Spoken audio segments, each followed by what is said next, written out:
फल की अभिलाषा छोड़कर कर्म करने वाला पुरुष ही अपने जीवन को सफल बनाता है। जो व्यक्ति कर्म में विश्वास रखता है, अपने कर्म से पीछे नहीं हटता, फल की चिंता नहीं करता, वह पुरुष अपने जीवन को सफल बनाता है। फल की चिंता करने वाला व्यक्ति कभी अपने जीवन को सफल नहीं बना सकता। इस भौतिक जगत में जो व्यक्ति ना तो सुख की प्राप्ति से हर्षित होता है और ना अशुभ के प्राप्त होने पर घृणा करता है, वह पूर्ण ज्ञान में स्थिर होता है। यह संसार नश्वर है। इस जगत में सुख दुख हर्ष विषाद आदि लगा रहता है। क्षण भर के सुख से जो खुश नहीं होता और अशुभ होने पर दुखी नहीं होता, वह व्यक्ति सच्चा ज्ञानी होता है। उसे ज्ञात होता है यहाँ सब क्षण भर के लिए होता है, वह चाहे सुख हो या दुख। जो अपने हिस्से का काम किए बिना ही भोजन पाते हैं, वह चोर है। ये जीवन कर्म प्रधान है। जो व्यक्ति कर्म करके परिश्रम करके अपने लिए कुछ अर्जित करता है, वह वास्तविक रूप से उस फल का भागी है। अन्यथा वह चोर की भांति है, जिसे बैठे बिठाए ही सब मिलता रहता है। जिस व्यक्ति को आपकी कदर नहीं, उसके साथ खड़े रहने से अच्छा आप अकेले रहें। जिस व्यक्ति के पास आपके लिए मान सम्मान और कद्र ना हो, उनके साथ रहना व्यर्थ है। वे सदैव आपके लिए शत्रुता का भाव रखते हैं। ऐसे व्यक्तियों के साथ रहने से उत्तम आप अकेले रहें। हद से ज़्यादा सीधा साधा होना भी ठीक नहीं, क्योंकि जंगल में सबसे पहले सीधे वृक्षों को काटा जाता है। इस जीवन में अधिक सीधा होना, सरल होना भी अनुचित है। जो सरल और सीधे स्वभाव के होते हैं, लोग उनका अनायास फायदा उठाते हैं। दिव्यता केवल शक्तिशाली होने में नहीं, बल्कि वास्तविक दिव्यता दूसरों में शक्ति जागृत करने में है। दिव्यता को प्राप्त करने वाला व्यक्ति शक्तिशाली तब तक नहीं हो सकता जब तक वह दूसरों के हित में ना हो। वह व्यक्ति दूसरों को दिव्य बनाए, इसमें उसके शक्तिशाली होने का परिचय मिलता है। जिंदगी की इस रण में खुद ही कृष्ण, खुद ही अर्जुन बनना पड़ता है। रोज अपना ही सारथी बनकर जीवन के महाभारत से लड़ना पड़ता है। ये जीवन एक रणभूमि है। यहाँ निरंतर संघर्षों का सामना करना पड़ता है।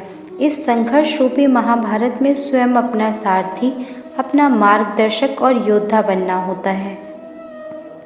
अच्छी किस्मत के लोग थोड़ा भी बुरा होने पर भगवान को कोसते हैं, और बुरी किस्मत के लोग थोड़ा भी अच्छा होने पर भगवान का स्मरण और धन्यवाद करते हैं। जिनकी किस्मत अच्छी होती है, जिनके पास किसी साधन की कोई कमी नहीं होती, वह थोड़ा सा भी कष्ट नहीं झेल सकते। थोड़ी सी भी कमी होने पर वो भगवान को कोसते हैं। वहीं जिनके पास अभाव होता है, जिनके पास साधन की कमी होती है, उनके पास थोड़ी सी भी बरकत हो या खुशी मिले, वह भगवान को धन्यवाद करते हैं। जन्म लेने वाले के लिए मृत्यु उतनी ही निश्चित है जितना कि मृत होने वाले के लिए जन्म लेना। इसलिए जो अपरिहार्य है उस पर शोक मत करो। ये पृथ्वी नश्वर है, यहाँ सब कुछ गतिमान है। जिस प्रकार सुख दुख जीवन में आता है, उसी प्रकार मृत्यु और जन्म लगा रहता है। इसमें खुश होना या दुख मनाना व्यर्थ है। मुंह से माफ़ करने में किसी को वक्त नहीं लगता, पर दिल से माफ़ करने में सारी उम्र बीत जाती है। मुंह से माफ़ी देना और हृदय से माफ़ी देने में काफ़ी अंतर है। मुख द्वारा दी गई माफ़ी को तत्काल प्राप्त किया जा सकता है, किंतु दिल की माफ़ी प्राप्त करने में उम्र बीत जाती है। जब आप प्रभु के साथ जुड़ जाओगे तो आपकी परीक्षा आरंभ हो जाएगी। कुछ लोग इसे दुख समझते हैं तो कुछ लोग इसे प्रभु की कृपा। प्रभु अपने भक्तों की सदैव परीक्षा लेते रहते हैं।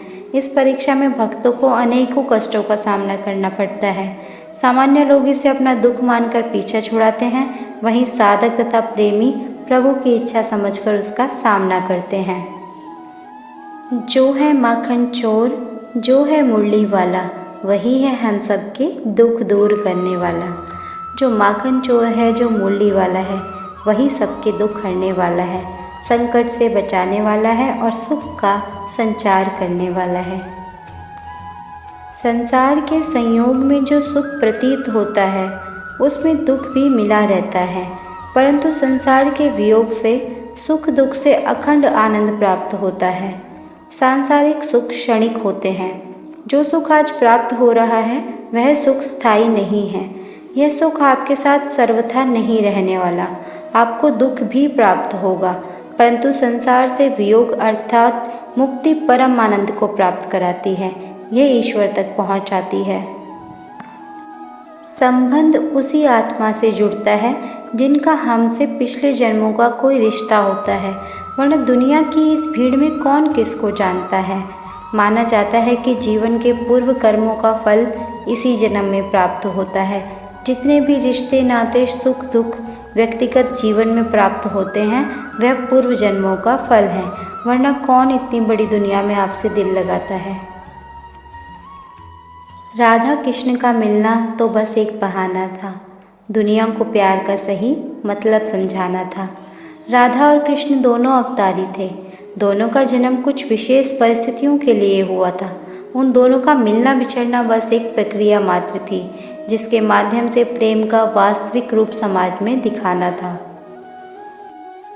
प्रेम और आस्था दोनों पर किसी का जोर नहीं। ये मन जहाँ लग जाए वहीं ईश्वर नजर आता है। आस्था और प्रेम पर व्यक्ति का स्वयं नियंत्रण होता है। जहाँ आस्था और प्रेम लग जाता है वहीं श्री कृष्ण के दर्शन हो जाते हैं, क्योंकि श्री कृष्ण सर्वव्यापी हैं। तेरे साथ को तरसे तेरी बात को तरसे, तेरे होकर भी एक मिलन को तरसे। कृष्ण और राधा का प्रेम अविरल बहती गंगा के समान शुद्ध है। परस्पर एक होते हुए भी दोनों एक दूसरे से मिलने को तरसते हैं, एक दूसरे से बात करने को सोचते हैं। एक दूसरे के होकर भी मिलन की संभावना नहीं है। प्रहलाद जैसा विश्वास हो, भिलनी जैसी आस हो, द्रौपदी जैसी पुकार हो, मीरा जैसा इंतज़ार हो, तो कृष्ण को आना ही पड़ता है।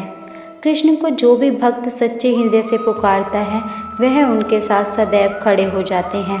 प्रहलाद जैसा विश्वास, भिलनी जैसी आशा और द्रौपदी जैसी पुकार और मीरा जैसा इंतज़ार, अगर सभी शुद्ध हों तो कृष्ण को तो आना ही पड़ता है। जीवन में आधे दुख इस कारण जन्म लेते हैं क्योंकि उनमें आशाएं बड़ी होती हैं। इन आशाओं का त्याग करके देखो, जीवन में सुख ही सुख है। आशाएं व्यक्ति को दुख के मार्ग पर ले जाती हैं। आशाएं बड़ी प्रबल होती हैं। आशा अनुरूप कार्य होने पर जहाँ खुशी मिलती है, वहीं आशा के विरुद्ध कार्य होने पर दुख का पहाड़ टूट जाता है। व्यक्ति जीवन में आशा दुख का प्रमुख कारण है।